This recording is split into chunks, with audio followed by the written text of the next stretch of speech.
Hi అండి.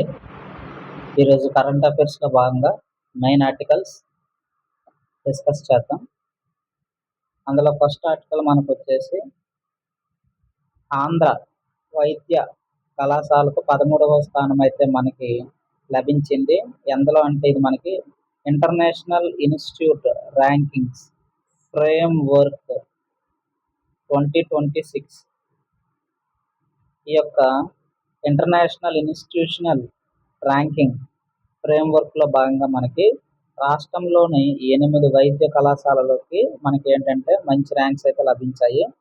అయితే ఈ జాబితాలో మన రాష్ట్రం నుంచి ఇదే మొదటి స్థానం అనమాట. ఆంధ్ర వైద్య కళాశాల. తర్వాత మనకి చాలా ఉన్నాయి. ఇక్కడ మనం చూసుకుంటే Andhra medical college of India all ఇండియాలో 13వ ర్యాంక్ వచ్చింది. అలాగే మనకి ఇక్కడ మనం తీసుకుంటే 114 టోటల్‌గా ర్యాంక్స్ రిలీజ్ చేస్తే అందులో మంగళగిరిలో ఉండేటటువంటి ఎయిమ్స్ కళాశాలకి 23వ ర్యాంకు, గుంటూరు వైద్య కళాశాల 50, కర్నూలు అయితే 57, కాకినాడలో అయితే 59 ఇలా ఉన్నాయన్నమాట. ఇందులో మనం గుర్తుంచుకోవాల్సింది ఏంటంటే ఎవరు రిలీజ్ చేస్తారు ఇంటర్నేషనల్ ఇన్స్టిట్యూషనల్ ర్యాంకింగ్ ఫ్రేమ్‌వర్క్ 2026 అందులో ఇంపార్టెంట్ ఆంధ్ర వైద్య కళాశాలకి 13వ ర్యాంక్ అని గుర్తుంచుకుంటే సరిపోతుంది. ఇది మనకి ప్రిలిమ్స్‌లో అడుగుతాడు. ఇది ప్రిలిమ్స్ బిట్. ఇటువంటివి ఇప్పటికే 2 చెప్పాను. అంటే 150 మార్కుల్లో మనం ఆల్రెడీ 2 చెప్పాము. ఇది మూడో బిట్ అడగడానికి అవకాశం ఉందన్నమాట. ప్రిలిమ్స్ బిట్ ఇది. మూడోది ఇందులో ఏంటంటే గిరిజనులకు సంబంధించినటువంటి వాళ్ళకి ఉపాధి కల్పించడానికి ఆంధ్రప్రదేశ్ ప్రభుత్వము ఏం చేస్తుందంటే ఈరోజు మనకి ఏంటంటే తెలుసు కదా, ఈరోజు మనకి ఒక రోజు, ఆ రోజు ఏంటి ఈరోజు గిరిజనులకు సంబంధించినటువంటి రోజు అనమాట. అందులోని భాగంగా మనకి ప్రపంచ ఆదివాసీ దినోత్సవం ఈరోజు. ప్రపంచ ఆదివాసీ దినోత్సవం. కాబట్టి ఇందులో భాగంగా మనం ఈరోజు ఒక 20 ఒప్పందాలు అయితే చేసుకుంటున్నాం. ఎవరితోని అది important. United nations development Programme UNDPతో చేసుకుంటున్నాం. అయితే ఇందులో ఇంకెవరు పాల్గొంటున్నారంటే మనకి ఇంకో ఇంపార్టెంట్ ఏంటంటే మనకి ఇంకొకరితో మన రాష్ట్రం తరపు నుంచి ఇంకొకరు ఉన్నారనమాట. ఎవరు? గిరిజన సహకార సంస్థ GCC, గిరిజన సహకార సంస్థ అనమాట. కార్పొరేషన్. ఇవి మనకి ఇంపార్టెంట్. ఇది రాష్ట్ర ప్రభుత్వం నుంచి పాల్గొంటుంది. ఇది మనకి యునైటెడ్ నేషన్స్ వాళ్ళు కూడా మనకు భాగస్వామ్యం కల్పిస్తున్నారు అనమాట ఇక్కడ. అయితే ఇక్కడ మనం చూసుకుంటే ఇక్కడ మనం అదొక్కటే ఇంపార్టెంట్. ఇటీవల ప్రపంచ ఆదివాసీ దినోత్సవం సందర్భంగా ఆంధ్రప్రదేశ్ రాష్ట్ర ప్రభుత్వం ఎవరితో కింది వాటిలతో ఒప్పందం చేసుకుంది అంటాడు. UNEP, UNDP, యునెస్కో ఇలా అడుగుతాడనమాట. కాబట్టి UNDP united nations development programme వాళ్ళతో అయితే మనము ఒప్పందాలు కుదుర్చుకుంటున్నాం. ఈ ఒప్పందాల్లో ఏది చేస్తాం అంటే ఒక్కొక్క ప్రాంతం బట్టి ఆ ప్రాంతం యొక్క అభిరుచులు తగ్గట్టుగా మనం అక్కడ గిరిజనులకి సహాయం చేస్తారనమాట. ఉదాహరణకి పాడేరు ఉంది. అక్కడ AIలో శిక్షణ ఇస్తారనమాట. 6 నెలల పాటు కృత్రిమ మేధ అలాగే సాఫ్ట్వేర్ ఇంజనీరింగ్ ఫెలోషిప్ ఈ 2 శిక్షణ ఇస్తారు. దీనికి ఒక కార్యక్రమం అయితే చేపడుతున్నారనమాట. ఇందులో భాగంగా ఆరోహణ్ ఇస్తాడు బిట్. ఆరోహణ్ అనేటటువంటిది దేనికి సంబంధించింది అని అంటారు. ఇది దేనికి సంబంధించిందంటే గిరిజన యువతకు కృత్రిమ మేధ మరియు సాఫ్ట్వేర్ ఇంజనీరింగ్ ఫెలోషిప్కి శిక్షణ గురించి గుర్తుంచుకుంటే మంచిది. అలాగే మరి ఈ యొక్క ఆరోహణ్ ప్రోగ్రామ్కి మరి ఎవరో ఒకరు ఫండింగ్ ఏజెన్సీ ఉండాలి కదా. ఒప్పందం డేటా ప్రో కంప్యూటర్స్తో ఒప్పందం చేసుకున్నాం అనమాట. అలాగే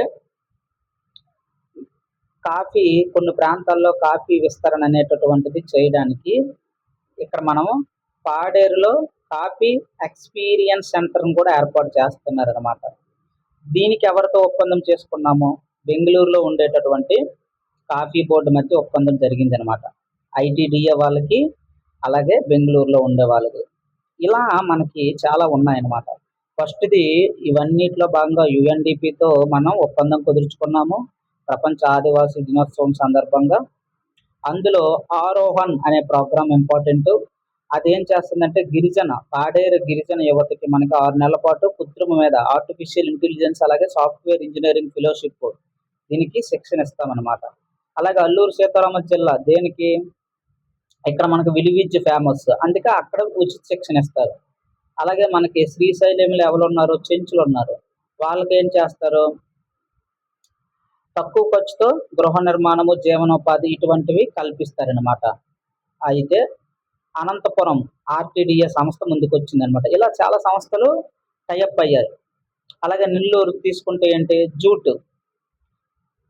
అలాగే యానాదులకి ఏంటి? గిరిజన ప్రాంతాలు ఉంటారు వాళ్ళు. వాళ్ళకి చీరల ప్రింటింగ్ ఇటువంటివి. అలాగే మారేడుపల్లిలో ఏంటి? స్కిల్ డెవలప్మెంట్ సెంటర్ ఏర్పాటు చేసి అక్కడ శిక్షణ ఇస్తాం. అలాగే గ్రామీణ యువతకి ఏం చేస్తారు? డ్రోన్ గురించి శిక్షణ ఇస్తారనమాట. మరి సీతంపేట గిరిజన వాళ్ళకి ఏం చేస్తారు? మల్టీ స్పెషాలిటీ కార్పొరేట్ వైద్య సేవలు అందిస్తారనమాట. శ్రీకాకుళంకి చెందినటువంటి జెమ్స్ సంస్థ ముందుకొచ్చింది. అలాగే పార్వతీపురంలో పైనాపిల్ సాగు, అలాగే చింతూరులో తేనెటీగల పెంపకం. ఇలా మనకి ఒక్కొక్క ప్రాంతం బట్టి ఒక్కొక్క శిక్షణ అనేటటువంటిది ప్రపంచ ఆదివాసీ దినోత్సవం సందర్భంగా మనకి ఒక 20 ఒప్పందాలు అయితే జరుగుతున్నాయి ఈరోజు. ఇక్కడ మనం గుర్తించుకోవాల్సింది ఏంటంటే గిరిజన సహకార సంస్థతో మనము యుఎన్డిపి వాళ్ళు ఈ యొక్క అన్ని ప్రోగ్రామ్స్కి దేనికి? గిరిజన జీవనోపాధికి, అలాగే వాటి యొక్క విలువ ఆధారిత అభివృద్ధికి, మార్కెటింగ్ సదుపాయాలను బలోపేతం చేయడానికి మనం వీళ్ళతో టైఅప్ అయ్యాం. ఇది ఇంపార్టెంట్. అంతే, గుర్తించుకుంటే సరిపోతుంది. యూపీఐ ఛార్జీలు, సేవలపై ఛార్జీలు అయితే ఉండవు అని కేంద్రం స్పష్టం చేసింది. చాలా ఆరోపణలు వస్తున్నాయి. అలాగే వాటికి తావివ్వకుండా కేంద్ర ప్రభుత్వం అయితే స్పష్టం ఇచ్చింది. అలాగే ఎండ్ టు ఎండ్ వ్యక్తుల మధ్య జరిగే లావాదేవీలకు కూడా ఎటువంటి ఛార్జీలు ఉండవు. ప్రస్తుతానికైతే చిన్న వ్యాపారులకి, ఎవరైతే వినియోగదారులు ఉన్నారో వాళ్ళకి ఉచితంగా సేవలు ఉంటాయి. ఈ యొక్క మర్చెంట్ డిస్కౌంట్ రేట్ అనేటటువంటిది ఇప్పుడు ప్రస్తుతానికైతే లేదు. తర్వాత సంవత్సరం నుంచి చూస్తాము. ప్రస్తుతం ఒకవేళ విధించిన ఇది కమిటీకి సంస్థలకు వెళ్తాయి, స్థాయి సంఘాలకు వెళ్ళి అక్కడ అంతా జరిగిన తర్వాత ఆ తర్వాత మేము ఏదనేది చెప్తామనేది, ఇంకా సెటిల్మెంట్ అయితే ఇంకా అవ్వలేదు, చెప్తామని చెప్తున్నారనమాట. ఇదేంటి? Taxation and other laws amendment bill అయితే పార్లమెంట్ ఆమోదించాకే పేమెంట్ అండ్ సెటిల్మెంట్ సిస్టంలో మార్పులు తెస్తాము 10Aలో అని చెప్తుంది అనమాట. అది కూడా ఏంటి? ఇంకా ప్రభుత్వం గెజిట్ నోటిఫికేషన్ ఇవ్వాలి. గెజిట్ నోటిఫికేషన్ ఇచ్చే ముందు UPI and services steering committee కూడా మనకి ఒక అవగాహన అనేటటువంటిది ఉంటుంది అనమాట. వాళ్ళు కూడా నిర్ణయిస్తారు ఏంటి, ఎంత విధించాలి. ఈ యొక్క మర్చెంట్ డిస్కౌంట్ రేట్స్, పెద్ద బడా ఛార్జీలు 1.5 కోట్లు టర్నోవర్ దాటిన వాళ్ళ మీద వెయ్యాలా, లేకపోతే ఎక్కడ వెయ్యాలి, ఎంత శాతం విధించాలి, 20 నుంచి 30% విధించాలా, ఇవన్నీ ఒక గెజిట్ నోటిఫికేషన్ వస్తుంది. అంతవరకు దీని మీద మనం ప్రాబ్లం లేదు. ఎండిఆర్ గుర్తించుకోండి. మర్చెంట్ ఇది మనకి ఇంపార్టెంట్ అనమాట. ఎండిఆర్ సిస్టమ్ అనేటటువంటిది, పేమెంట్ అండ్ సెటిల్మెంట్ సిస్టమ్ చట్టం కూడా గుర్తించుకోండి. ఈ యొక్క మర్చెంట్ డిస్కౌంట్ రేటు, అలాగే ఈ యొక్క పేమెంట్ అండ్ సెటిల్మెంట్ సిస్టమ్ చట్టం 2007 గుర్తించుకోవాలి. అలాగే దేనికి ఇప్పుడు సవరణ చేస్తాము? Taxation and other laws amendment bill గుర్తించుకుంటే సరిపోతుంది. ఈరోజు మనకి ఇక్కడ కార్బన్ డయాక్సైడ్ గురించి ఆర్టికల్ ఇచ్చాడు. కార్బన్ డయాక్సైడ్ మనం ఎలా తగ్గించాలి, అందులోనే కొన్ని మెథడ్స్ ఉన్నాయి. కార్బన్ డయాక్సైడ్ని తగ్గించడానికి కొన్ని పద్ధతులు ఉన్నాయన్నమాట. ఎలా తగ్గిస్తాము ఈ యొక్క కార్బన్ డయాక్సైడ్ అంటే? ఎలా తగ్గిస్తామంటే 1 by 1. దాన్నే మనం ఇక్కడ ఫస్ట్ పద్ధతి మనకు వచ్చేసి సిడిఆర్. ఏంటి సిడిఆర్ అంటే? దీన్నే మనం డైరెక్ట్ ఎయిర్ క్యాప్చర్ మెథడ్ అని కూడా అంటాం అనమాట. కార్బన్ డయాక్సైడ్ వాయు తొలగింపు పద్ధతి అంటాం. ఇందులో ఏం చేస్తామంటే రసాయనిక చర్యల ద్వారా ఏం చేస్తామంటే గాలిలో ఉండేటటువంటి కార్బన్ డయాక్సైడ్ని గాలి నుంచి CO2ని తొలగిస్తాం. గాలి నుంచి CO2ని వేరు చేస్తాం. వేరు చేసి దీన్ని ఏం చేస్తామంటే ఒక భూగర్భంలో పాతిపెట్టడమో లేదా కాంక్రీట్ ఇటువంటి వాటిని నిర్మించి ఇందులో స్టోర్ చేయడమో చేస్తాం. ఇది కొంచెం కాంప్లికేటెడ్ పద్ధతే. అయినా మరి తప్పదు. ఏవైనా ఎక్కువ శాతం ఉత్పత్తి జరిగితే ఇలాగ మనం కార్బన్ డయాక్సైడ్‌ని నిర్మూలిస్తాం. ఇదొక పద్ధతి CDR. దీన్నే డైరెక్ట్ ఎయిర్ క్యాప్చర్ మెథడ్ అని కూడా అంటాం. డైరెక్ట్ ఎయిర్ క్యాప్చర్ అంటే పేరులోనే ఉంది. ఏంటి? గాలిలో వాతావరణంలో ఉండే గాలిలో ఆ కార్బన్ డయాక్సైడ్‌ని వేరు చేసి ఒక దగ్గర దాస్తాం. గుర్తుంచుకోండి. భూమిలో. రెండోదేంటంటే కార్బన్. రెండోది మనకి కార్బన్ మినరలైజేషన్ పేరులోనే ఉంది. మినరలైజేషన్. ఏంటి మినరలైజేషన్ అంటే ఏం లేదు. ఏదైనా మన కార్బన్ తగ్గించడమే. అదే మన టార్గెట్. వాతావరణంలోని మనకేంటంటే ఖనిజాలు ఉంటాయి కదా! ఇటువంటివి CO2తో చర్య జరుపుతామనమాట ఖనిజాలని. చిన్న చిన్న మినరల్స్ ఇటువంటివన్నీ ఉంటాయి. వీటిని ఖనిజాలని వాతావరణంలో ఉండే కార్బన్ డయాక్సైడ్‌తో చర్య జరిపి ఏం చేస్తామంటే CO2 మనకక్కడ ఎలా ఉంటుంది? వాయు రూపంలో ఉంటుంది. దాన్ని ఘన రూపంలోకి మారుస్తామనమాట. ఈ సాలిడ్ స్టేట్‌కి మారుస్తాం. సాలిడ్ స్టేట్‌కి మారిస్తే ఈజీయే కదా!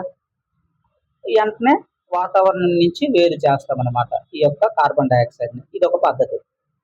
దీన్నే కార్బన్ మినరలైజేషన్ అంటాం. మినరల్ అంటే ఖనిజాలు. ఏం చేస్తాం? ఖనిజాలను యాడ్ చేస్తాము. ఘన రూపంలోకి మారుస్తాం. కార్బన్ డయాక్సైడ్‌ని బయటికి తీసేస్తాం. అయిపోయింది. గాలిలో ఉండే కార్బన్ డయాక్సైడ్. ఇది ఒక పద్ధతి. మూడోది బయోమాస్ కార్బన్ తొలగింపు. బయోమాస్ కార్బన్ తొలగింపు. ఇందులో ఏం చేస్తాం? ఏం లేదు. ఇందులో ఏం చేస్తామంటే సముద్రం ఉంటది కదా! మనకి సముద్రాల సాయంతో కార్బన్‌ని తొలగిస్తామనమాట. అదే మనకి బయోమాస్. ఎలాగా? ఎలాగా? అంటే ఏం లేదు. ఇక్కడ మనకి ఈ సముద్రాలు మనకి అనేవేంటి? కార్బన్ సింక్సే కదా! ఈ యొక్క కార్బన్ డయాక్సైడ్ స్టోరేజ్ ఎక్కడవుతది ఎక్కువ? సముద్రాల్లోనే అవుతది. వాటిని మనం క్యాప్చర్ చేయాలనమాట. అది మనకి బయోమాస్ కార్బన్ తొలగింపు పద్ధతి అని అంటారు. అలాగే సోలార్ రేడియేషన్ మోడిఫికేషన్ పేరులోనే ఉంది. ఇంతవరకు మనం ఏం చేసాము? గాలిలో ఉండే కార్బన్ డయాక్సైడ్‌ని ఎలా తొలగించాలో చూసాం. ఇప్పుడేం చేస్తామంటే ఇక నుంచి ఏం చేస్తామంటే ఇది వాతావరణం. ఇది భూమి. ఇది మనకి భూమి. భూమి చుట్టూ వాతావరణం ఉంది కదా! ఈ వాతావరణంలోనికి ఈ సూర్య వికిరణాలు అనేటటువంటివి అయ్యేటట్టుగా మనం చేయాలనమాట. అంటే భూమి మీదకి రాకుండా చేయగలగాలి. భూమి మీదకి రాకుండా చేయగలిగితే ఆటోమేటిక్‌గా వేడి శాతం తగ్గుతది కదా! సూర్యుడి వికిరణం తగ్గుతది కదా! కాంతి కిరణాలు. ఆటోమేటిక్‌గా కార్బన్ డయాక్సైడ్ తగ్గుతుంది. అలా అన్నమాట. ఇవన్నీ ఆ ప్రాసెస్‌లో చేస్తాం. ఈ యొక్క సోలార్ రేడియేషన్ మోడిఫికేషన్‌లో ఏం చేస్తామంటే అంటే ఏవైతే ఉష్ణోగ్రతలు ఉన్నాయో అవి తాత్కాలికంగా తగ్గిస్తామనమాట. దీన్నే మనం ఏంటంటామంటే సోలార్ జియో ఇంజినీరింగ్ పద్ధతి అంటాం. సోలార్ జియో అంటే భూమి, సోలార్ అంటే సూర్యుడి యొక్క శక్తి అనమాట. సోలార్ జియో ఇంజినీరింగ్ పద్ధతి గుర్తుంచుకోండి. అంటే ఇక్కడ మనం CO2కి ప్రాధాన్యత ఇవ్వట్లేదు. CO2 తగ్గింపు కన్నా సౌర వికిరణాన్ని మార్చడం పైన దృష్టి పెడుతున్నాం అనమాట. సూర్యుడి యొక్క శక్తిని మార్చడానికి ట్రై చేస్తున్నాం. యాక్చువల్‌గా మనం ఎలా దృష్టి పెడతామంటే వీటిని ఫర్ ఎగ్జాంపుల్ ఈ యొక్క థాట్ మనకి ఎప్పుడొచ్చిందంటే సూర్యుడి యొక్క వికిరణాన్ని మార్చడం అనేటటువంటిది 1991లో ఒక ఇన్సిడెంట్ జరిగింది మనకి. ఒక అగ్నిపర్వతం బద్దలైంది. బద్దలైతే అక్కడ బూడిద ఉంటది కదా! మరి అగ్నిపర్వతం మనకి ఇలాగుంది. బద్దలైతే మనకి ఇక్కడ చాలా వాయువులు, ఘన, ద్రవ అన్నీ వస్తాయి కదా! ఇందులో చాలా బూడిద ఇవన్నీ దట్టమైన పొగ పైకొస్తది కదా! ఈ యొక్క బూడిద కిరణాలు అనేటటువంటివి ఏమయ్యాయంటే ఈ బూడిద కణాలు మనకి డైరెక్ట్‌గా ఏమంటే సూర్యుడి నుంచి భూమి వాతావరణంలోనికి డైరెక్ట్‌గా ఇక్కడ స్ట్రాటోస్ఫియర్ ఉంది కదా! స్ట్రాటోస్ఫియర్ ముందు ట్రోపోస్పియర్, తర్వాత స్ట్రాటోస్పియర్. ఈ స్ట్రాటోస్పియర్ దాకా విస్తరించింది అనమాట ఈ బూడిద కణాలు. ఈ యొక్క అగ్నిపర్వతం విస్ఫోటనం వల్ల స్ట్రాటోస్పియర్ వరకు, అంటే దాదాపు 16 నుంచి 25 కిలోమీటర్ల దాకా అనమాట పైన, ఆ పైన విస్తరించింది. అయితే ఈ కణాలు ఏం చేసాయి తెలుసా? సూర్యుడి నుంచి మనకి భూ వాతావరణంలోనికి సౌర వికిరణాలు వస్తాయి కదా, ఆ యొక్క వికిరణాలను ఏం చేసిందంటే, సౌర వికిరణాలని అంతరిక్షంలోనికి పంపించింది ఈ యొక్క బూడిద. ఇది మనకు సూర్యుడు ఇక్కడి నుంచి ఇలా వచ్చి ఇలా పరావర్తనం చెందుతాం కదా, ఈ యొక్క కిరణాలు అనేటటువంటివి భూమి మీద వరకు రానివ్వలేదు. ఈ యొక్క గాల్లోనే, ఆ యొక్క పొరలోనే వికిరణం అయిపోయాయి. తద్వారా ఏమైంది, మనకి భూమికి వేడి తగ్గింది. ఇది ఒక పద్ధతి. ఇది గమనించారనమాట శాస్త్రవేత్తలు. అప్పటి నుంచి ఏం చేసామంటే, ఇంకో పద్ధతుల్లోన కార్బన్ డైఆక్సైడ్ని ఎలా తొలగించాలి గాలిలోని అనే దానికన్నా, సూర్యకిరణాల్ని ఎలా మనం భూమి మీద పడకుండా తగ్గించుకోగలగాలి అనేటటువంటి దాని మీద మనం ఫోకస్ చేసామన్నమాట. ఆ దానికి చాలా మెథడ్స్ ఉన్నాయి. అందులో ఫస్ట్ మెథడే మనకి ఏంటంటే, ఇక్కడ చాలా మెథడ్స్లో ఫస్ట్ మెథడే ఇప్పుడు చెప్పుకున్నాం కదా, ఏంటి సోలార్ రేడియేషన్ మాడిఫికేషన్. అంటే వాటి యొక్క ధార్మికతను తగ్గించాలి లేదా దారి మళ్లించాలి సూర్యుడి వికిరణాలని, అంతే. అది ఒక పద్ధతి అన్నమాట. అయితే ఇందులో మనకి చాలా చాలా మెథడ్స్ ఉన్నాయి. First stratospheric aerosol injection.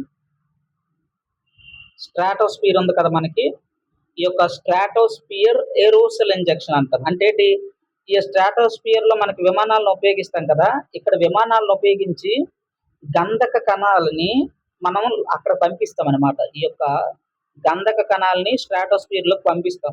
ఏంటి గంధక కణాలు అంటే, అవి ఏం చేస్తాయంటే భూమికి చేరనివ్వకుండా ఈ సౌర వికిరణాలని వెనక్కి పంపించేస్తాయి.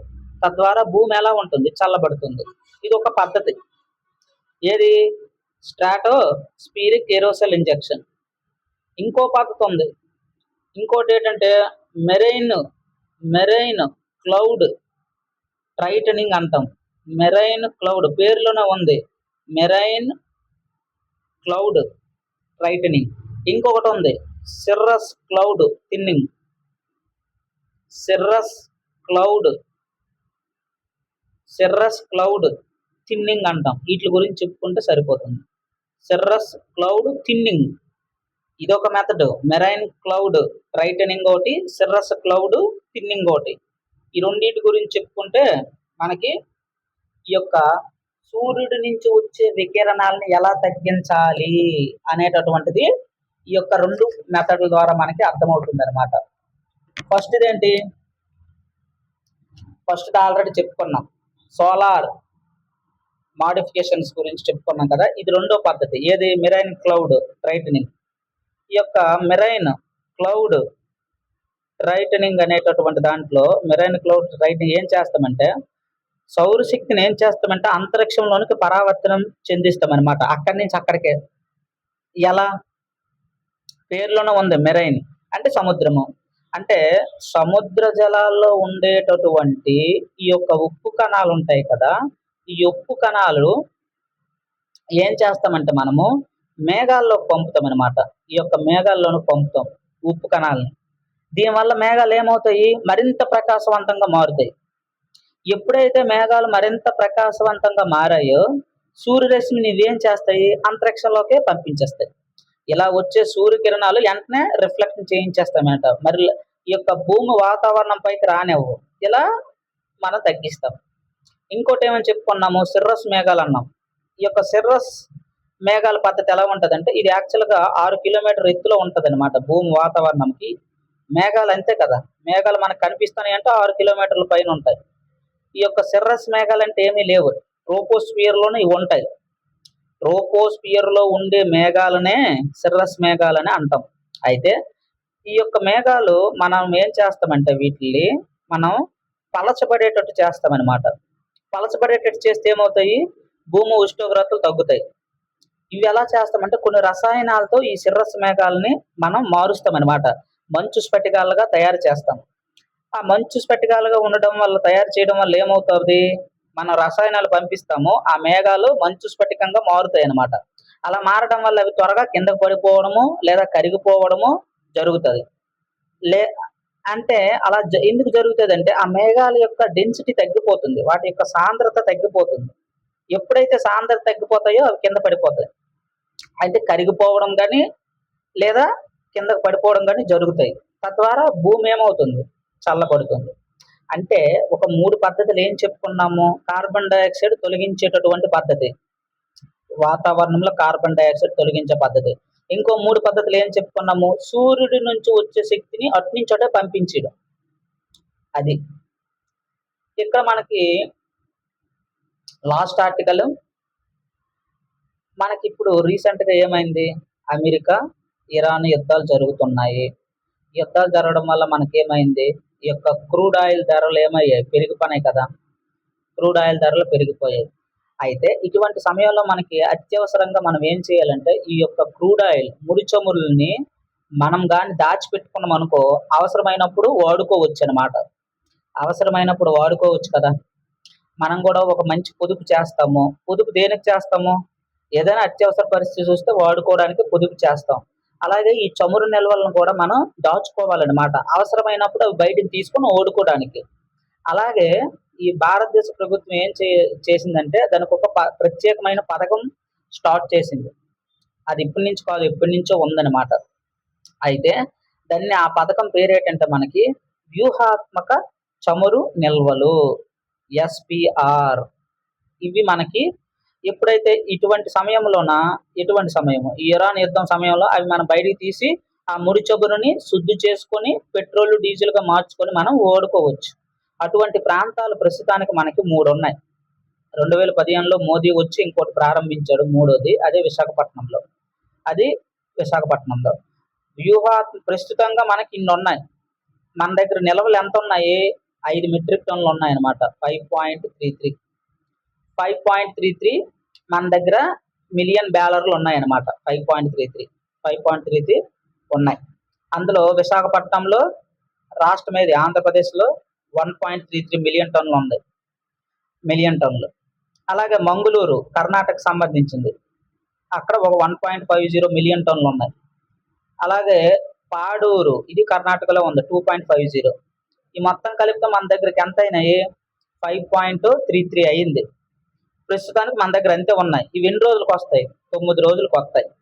తర్వాత పరిస్థితి ఏంది అంటే ఈ ఇరాన్ యుద్ధం సమయంలోన ఇవి తీసి ఓడిస్తే అయిపోతాయి. మరి అయిపోతే మళ్ళీ బాధ. అందుకనే అవి వాడలేదు. మన దగ్గర చాలా తక్కువ ఉన్నాయి, 9 రోజులకు వచ్చేటట్టు ఉన్నాయి. మరి అటువంటి వాళ్ళతో పడే బదులు ఆ 9 రోజులకు ఓడుకోవచ్చు కదా అని మీకు డౌట్ రావచ్చు. అయితే ఎన్ని మిలియన్ టన్నులు అన్నాం, ఇవి 5 మిలియన్ మెట్రిక్ టన్నులు మన దగ్గర ఉన్నాయి. అయితే ఉదాహరణకి 1 మిలియన్ టన్నులు, 1 మిలియన్ టన్ను ఉత్పత్తి చెయ్యాలంటే ముడి చమురును దాయాలంటే 2500 కోట్లు ఖర్చు అవుతుంది. అందుకే మనం వాడల. మరీ దారుణం, అత్యవసర పరిస్థితి వస్తే అప్పుడు తీస్తాం. ప్రస్తుతానికి అవి ఉన్నాయి. ఇంకా అభివృద్ధిలోన ప్రణాళికల్లోన మరొక 5 ఉన్నాయి. చండీగఢ్లో, ఒరిస్సాలో ఒక 4 MMT మిలియన్ మెట్రిక్ టన్నులు అనమాట. ఇవి 4 మిలియన్ మెట్రిక్ టన్నులు. అలాగే పాడూరు, ఇంతకుముందు పాడూరు ఉంది కదా కర్ణాటక, దానిలోనే విస్తరిస్తున్నాం. 2.5 కలుపుతున్నాం. అలాగే మంగళూరు, ఇంతకుముందు ఉంది కదా మంగళూరు, దానికి ఇంకో 1.5 యాడ్ చేస్తున్నాం, 7.5. బెకనీర్ అంటే రాజస్థాన్లో ఉంది, అక్కడ ఒక 5.62 ఎక్కువే. మధ్యప్రదేశ్లో 5, ఇది ఎక్కువే. ఇవన్నీ యాడ్ చేసుకుంటే ప్రస్తుతానికి 5 ఉన్నాయి.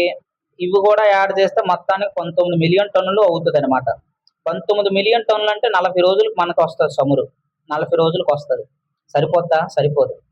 మన దగ్గర 19 మిలియన్ టన్నులు ఉన్నాయి. ఒకవేళ అమెరికా తీసుకోండి, అమెరికా దగ్గర 700 మిలియన్ టన్నులు ఉన్నాయి. 700 మిలియన్ బ్యారెల్ పైగా ఉన్నాయన్నమాట.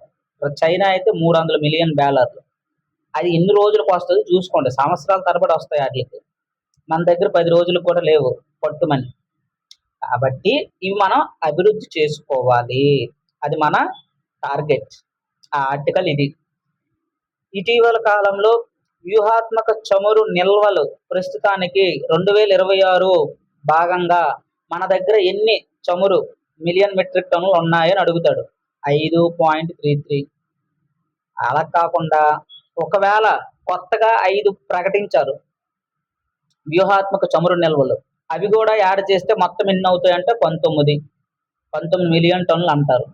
ఈ 19 మిలియన్ టన్నులు అనేటటువంటివి మనకేంటి 40 రోజులకు సరిపోతాయి అని గుర్తించుకుంటే సరిపోతుంది అనమాట. ఇది మనకి ఇంపార్టెంట్, గుర్తించుకోండి. 1 విశాఖపట్నము, 2 మంగళూరు, 3 పాడూరు. ఈ మూడిట్లో ప్రస్తుతానికి ఉన్నాయి. ఇంకా అభివృద్ధికి ఏంటి రాజస్థాను, మధ్యప్రదేశ్, ఒడిస్సా, ఇవి కొత్తవి. కర్ణాటకలో ఇంతకుముందు ఎలాగో ఉన్నాయి, ఆ ఉన్నట్లు మరి కొంచెం పెంచుతాండ్రు అన్నమాట. అది గుర్తుంచుకోవాలి.